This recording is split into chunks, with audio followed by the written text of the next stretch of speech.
wabarakatuh. Perkenalkan, kami dari kelompok 1.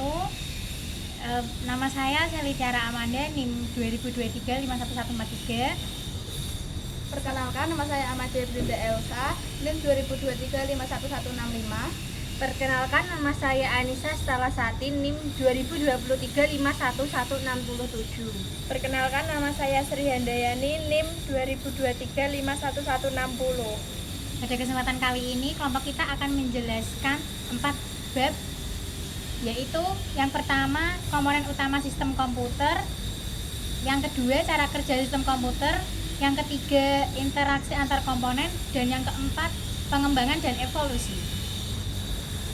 Sistem komputer adalah perangkat yang terdiri dari beberapa bagian yang bekerja sama untuk memproses informasi.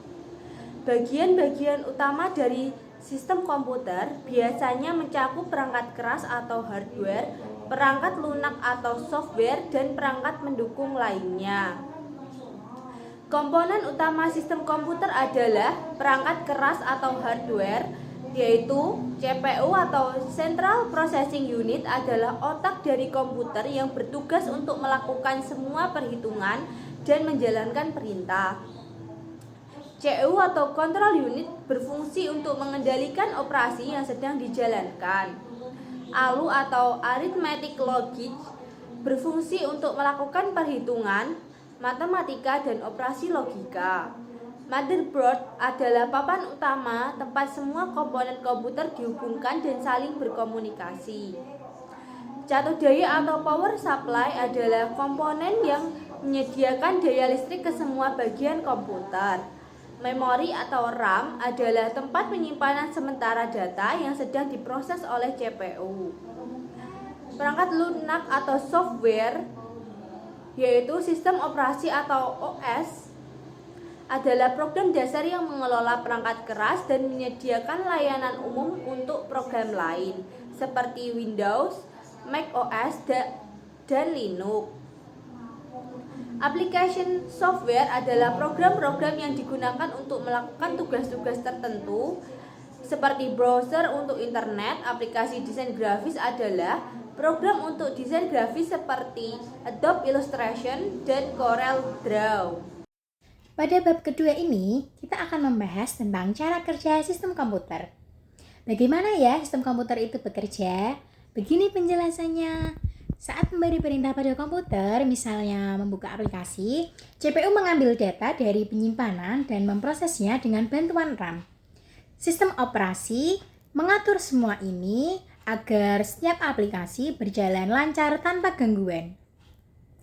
Peran sistem operasi dalam komputer terbagi menjadi 4 komponen, yaitu perangkat keras, sistem operasi, program aplikasi, dan pengguna. Perangkat keras terdiri dari CPU, memori, dan perangkat input atau output I/O. Sistem operasi mengontrol perangkat keras dan mengkoordinasikan penggunaannya di antara berbagai program aplikasi yang digunakan oleh pengguna. Selanjutnya yaitu interkoneksi antar komponen. Interkoneksi antar operator telekomunikasi membantu jaringan berjalan lebih lancar dan memberikan keuntungan bagi kita pengguna. Berarti, operator saling bekerja sama untuk memastikan semua bisa terhubung tanpa masalah. Dengan interkoneksi, operator menggunakan prinsip yang adil dan menguntungkan untuk semua pihak. Tujuannya termasuk untuk memperbaiki bisnis, membuat infrastruktur lebih efisien, memberikan opsi akses yang lebih baik, dan menjaga agar persaingan di industri tetap sehat. Ada beberapa jenis tarif yang digunakan antar operator, seperti sender cap out, revenue sharing, dan cost based. Komputer mempunyai beberapa komponen penting seperti CPU, memori, dan perangkat I/O yang dihubungkan oleh sistem bus. Sistem bus ini memungkinkan CPU mengakses dan menjalankan data serta program, lalu menampilkan hasil di monitor. CPU adalah pusat pemrosesan data, memori penyimpanan data sementara, dan perangkat I/O menangani pertukaran data dengan luar. Interkoneksi bus terdiri dari saluran data, alamat, dan kontrol untuk memastikan transfer data yang efisien. Struktur ini menghubungkan CPU, memori, dan I/O agar bisa berkomunikasi dengan baik sesuai kebutuhan data. Yang terakhir tentang pengembangan dan evolusi. Era awal 1940-an hingga 1950-an. Komputer generasi pertama. Tidak ada sistem operasi program dijalankan langsung di perangkat keras dengan input manual. Contoh ENIAC dan UNIFAC menggunakan push card dan tape. Komputer generasi kedua, muncul sistem batch yang menjalankan tugas secara bergiliran. Contoh IBM 704 menggunakan Job Control Language atau JCL dan media penyimpanan seperti tape dan disk. Era multitasking dan multiuser 1960-an hingga 1970-an. Komputer generasi ketiga, time sharing memungkinkan beberapa pengguna mengakses komputer bersamaan. Contoh CTSS, Multics. Unix muncul sebagai sistem operasi multiuser dengan pengelolaan file hierarkis. Komputer generasi keempat, microcomputers atau PC mulai muncul dengan sistem operasi awal seperti CP atau M dan MS-DOS.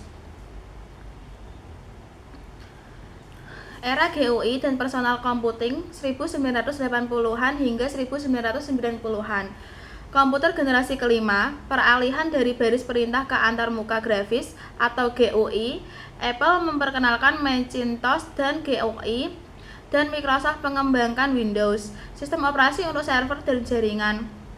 Unix berkembang menjadi berbagai varian seperti SUNOS dan Linux yang mendukung jaringan dan kompatibilitas perangkat keras yang luas.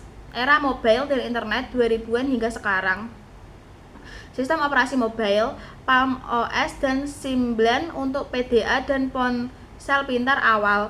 iOS dan Android mendominasi pasar dengan fitur layar sentuh dan ekosistem aplikasi yang luas. Sistem operasi untuk cloud dan internet, Windows Server dan Linux Server mendukung infrastruktur cloud dan virtualisasi.